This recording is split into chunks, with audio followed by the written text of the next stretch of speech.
So, good morning, folks. How you doing? Really early one this morning. I'm literally not long out of bed at all. So, just so for those who are asking, right? Those are the hooks, right? Slow jigging, 2-0, okay? From, let me just get my glasses, because I'm blind as a bat without them, right? JK, ground hook, okay? So they're spade-eyed. In case you're, well, if you don't know what spade-eyed is, you're not going to be able to do this anyway, so it doesn't really matter. But there you go, to give you an idea of the size of the hook we're using. Okay, so that's the hook.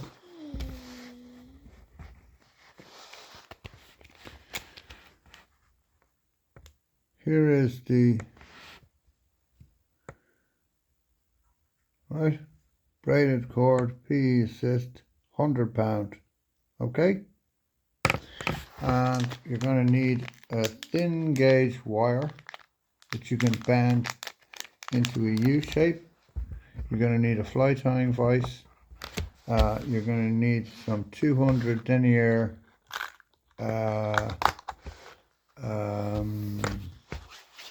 tying thread, right? I think Charles is using PE again. I'll find out for certain. About 200 denier is going to cover you either way. And you're going to need some UV resin and a torch, and then into the chamber to finish the cure, right? Torch will fairly cure it, but if you're going to torch it, you want to leave it for a considerable period of time afterwards, right? With my pike flies and stuff, I torch them and then I stick them in my little UV chamber, my UV light chamber, and just hang them on a thing, and they're set or whatever properly, good and hard. Okay, so feeling much brighter today. Determined, right? I wasn't so bothered about Brexit until it came to the fishing business, and I realised how much damage it's done to the trade between Ireland and England. It's impossible. You know, to send a package to England now is so expensive. You know, it really is incredible from our end anyway. And I'm not saying, can you just be aware of that as well? Like that if you're wanting to order stuff from me, yeah, like I'm a very small little business. I don't have loads of time, and I'm literally going all the time, all day, every day, just going, trying to get this thing running. You can imagine what it's like. I'm 52 next week, and I've limited amount of energy, so um, um, yeah, just bear that in mind. That's all I ask. Um, um, because I do my best to ask everybody, answers everybody's questions, and be as helpful as I can be. But if I'm slow to reply or whatever, you can just take it and flat to the mat, right? Um, no real fishing talk this morning because I haven't been fishing, but I am going fishing if this weather settles. I mean, we came home, the trip home on the ferry was fun. Everybody else in green, and I went for burger and chips. It was funny.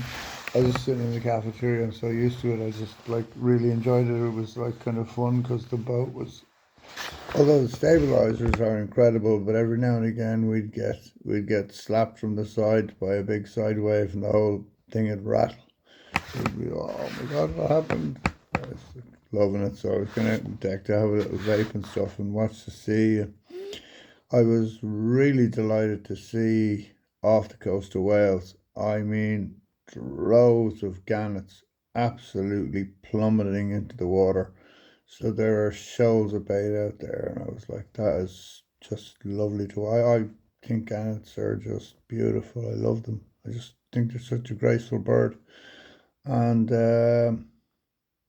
just watching them from the deck of the boat was really fantastic, really amazing experience. But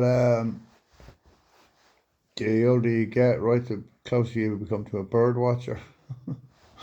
But yes, I've got an order coming in this week. I don't want to give too much away because, right, it's business and da da da. But I've got some super stuff again from Raid. I've got some stuff from Duo that we haven't seen in a while. What else have I got on there?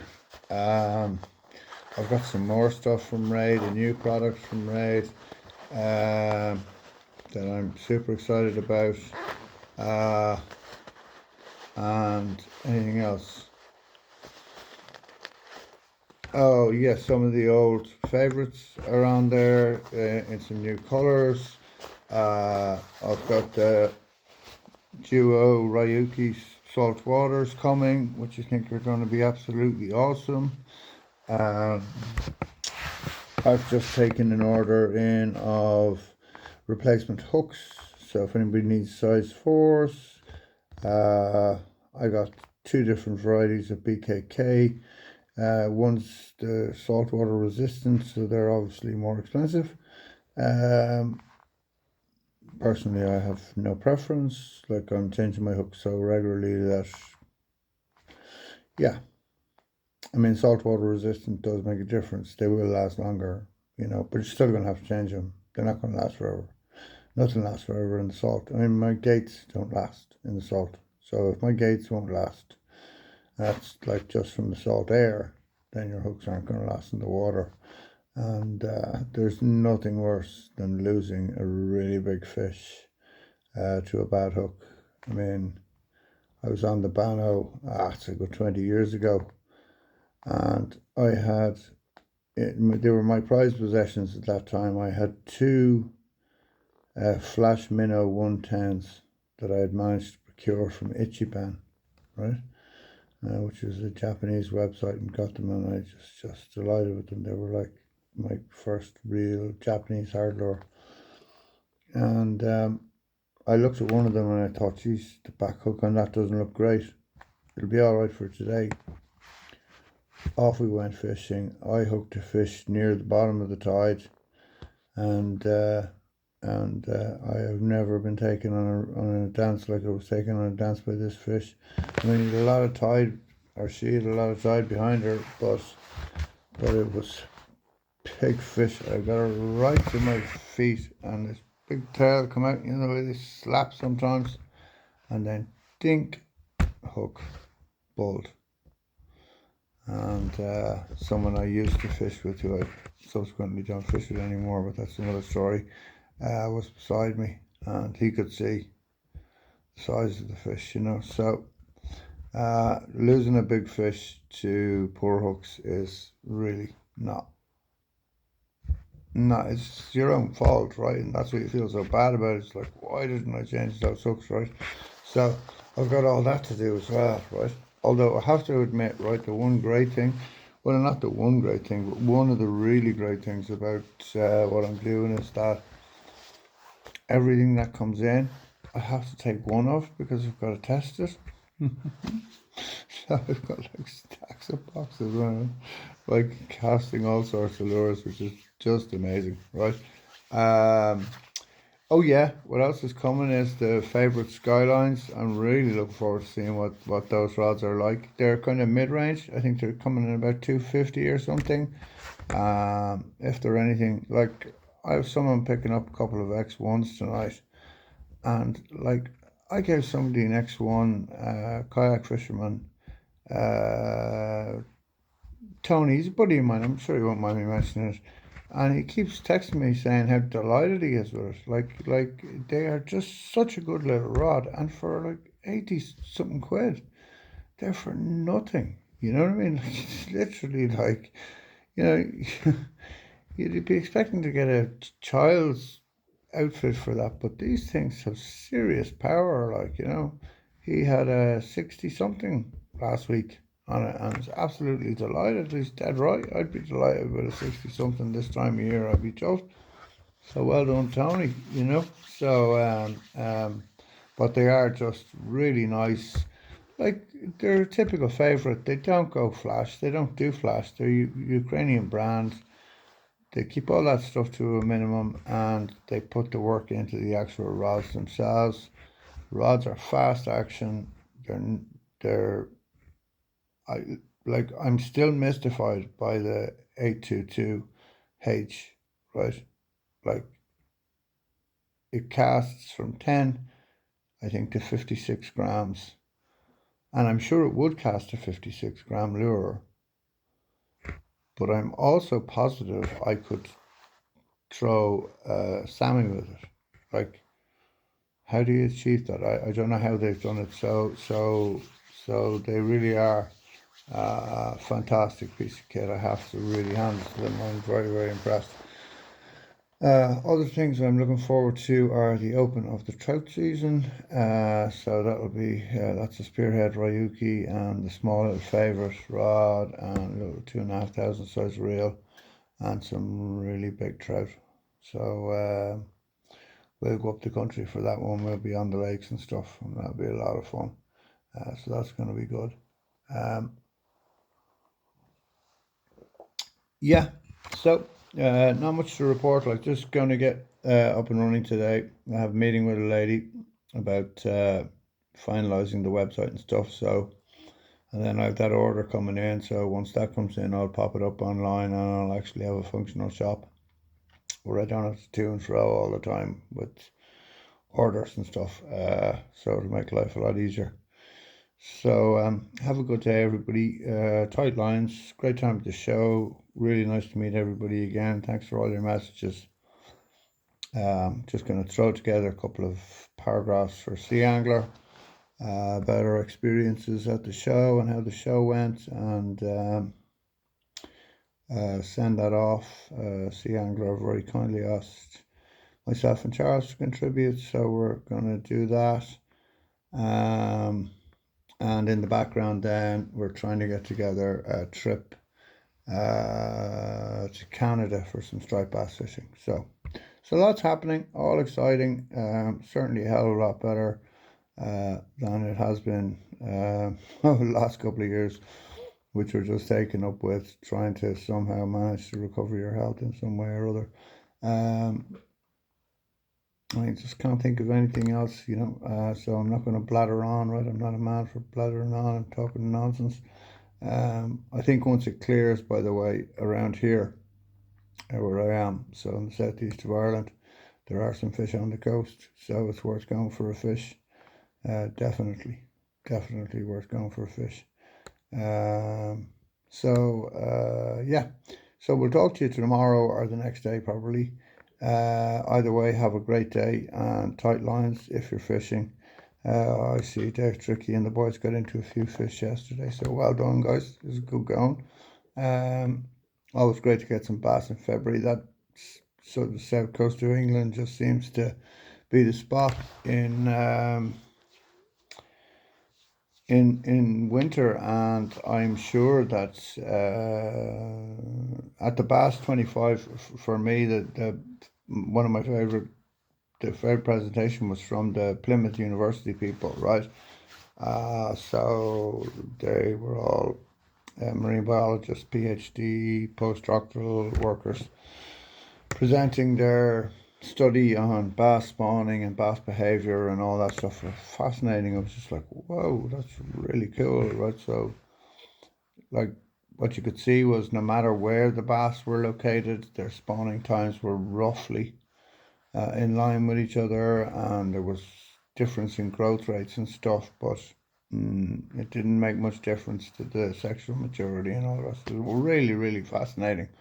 I'll actually throw up a link to the study because it's just worth reading if you're into bass conservation, and like, this is a key. Using this system is a key contribution to conservation, right? Like, I mean, how many times have you, because I know I have, lip hooked the bass and the other treble is stuck in its eye, and you've blinded the fish, and I always feel just so just, oh God, no. Like, you know, because you just don't want to, I just don't want to do them damage. I just want to get them back healthy and whole and in one piece. So when the weather lightens up, when we go fishing and we start catching a fish, we'll do a little segment on how to handle your fish, because the other thing is, you know, before I knew better, I was using a metal boga. I don't use a metal boga anymore because they'll tear the undermouth of their chin sometimes, right? And that's really important to them, because when they flare, it's to get a rush of water through their gills, and it literally sucks the food in, right? And that will cut down on all of that, and it's, you know, it's an injury, right? We do not want to injure them. We want to keep them in the water as much as we can. I understand you've got to, you know, you got to lift them up to get your photo and stuff, but like I try to do as much of that stuff as I can in the water. And to be honest with you, I don't do that much of it. Like you know, like the internet has created this culture of, you know, oh, I got listing off this numbers of either how many bass you caught or what length they were, right? Now, okay, well, let's talk about this for a little bit. This length to weight thing doesn't work, right? Like, you can't say, oh, 70 centimeter fish, therefore it was 8 pounds. No, it just doesn't work like that. I can guarantee you. I've had a 68 centimeter fish that wasn't far off 10 pounds, right? I've had 73 centimeter fish that were 7 pounds. So, like, it just doesn't, you know, it's not a conversion, because the thickness of the fish is where the bulk is. Like, if you look at really big pike, right, you'll notice it's all in, like, the girth of them, right? It's the width of them that makes them an enormous fish, right? Like, I've had, you know, meter pike that really weren't that impressive at all. And then I've had 102s and 103s that were like super big around the shoulders, big back, big belly, right? So it doesn't work. So, but it's this kind of. And look, I get it. I like it too, right? Nobody wants to be out there catching schoolies, right? But at the same time, like, it's not a competition, and like, I just think that it creates an element of kind of, I don't know. I don't know. I don't want to say something. I don't want to say the wrong thing. Like, for instance, when we started lure fishing for bass, there wasn't any of that. Like, if you wanted to carry a camera, right, you had to actually carry a camera. Like, and you know, we did occasionally, myself and you know, buddy Graham Hill, who I haven't seen in years. I hope you're all right, Graham. If you, I don't know where you are these days, but like, I hope you're keeping well. But like, you had to actually bring a camera, and then of course we met Mr. Gilby, the infamous, and he was a photographer, so he had all the kit, right, and he took some super photographs, right? But he was prepared for that. But nowadays, everybody has a camera, so it's like, you know. And the other thing is, like, it can be totally deceptive. Like, you can make a 4 pound fish, 5 pound fish look really, really big if you catch it at the right angle. You know what I mean? I've seen guys posting up stuff saying, "Oh yeah, that's a 78," and I've been looking at the head on it. Right, you'll tell by the size of the head and stuff, and I just go, no, it's not. You know, why are you doing that? Like, it's not a contest. Nobody cares. Like, there's nobody lying in bed at night going, "Geez, I wonder what size of bass Pat Gallagher caught today." You know, they're just not. Nobody gives a damn. Like the whole point is that you get out there and enjoy it, and not be worrying about measuring fish and how many you caught or didn't catch, or because if you're thinking that way, you'll drive yourself nuts. Like you're gonna have good days and you're gonna have bad days, and then you're gonna have red letter days. And those are the ones, and those are the days I take the least photos, because I just want to unhook the fish and get straight back out there into another fish, and and even if it's a big one, I'm like, I'll just let it go, I mean, I remember on the way down to meet Charles, he gave me this little Sammy 80, and I flicked it just over a channel and dig, and a nice fish came up, just slammed it with a good scrap, up. Got it just into the shallows, caught it by the lip, unhooked it, just had to measure the windy tape, had a look at it, it was over 70. Just let it go. Go on you go. It's like, and then Charles walks up to me and says, how many fish? I said, yeah, the nice ones. Come on, we keep going. Like, I just don't, yeah. I think it can become too much, that's all I'm saying. I think it becomes hyper competitive then, and it's not, bass fishing's not a competitive sport. Well, it's not for me anyway. I mean, fair enough, if people want to run bass competitions, great, and as long as it's done just for a bit of crack, but like, that's why I never, I wouldn't be a course fisherman, right? Because it's all competitive, and that's fine. I'm not dishing course fishermen in any way. I totally get why they do what they do and why they really enjoy it. I'm sure it's a lot of fun, right? If you're that way inclined, right? But I'm not. I'm just not. What I'm out for is to have a good time, to have an experience, and you're always thinking, at some point I'm going to meet the fish, and it will happen. But if you put the hours in, you just got to put the hours in. Unfortunately, last couple of years I haven't been able to, but this year I have a good feeling that that's all about to change. So I rambled on a bit longer than I thought I was going to, so I'm going to shut it down at that. Have a really good day, folks. Tight lines, everyone, and keep an eye out. The website will be up this week. Okay, bye-bye. Mind yourselves.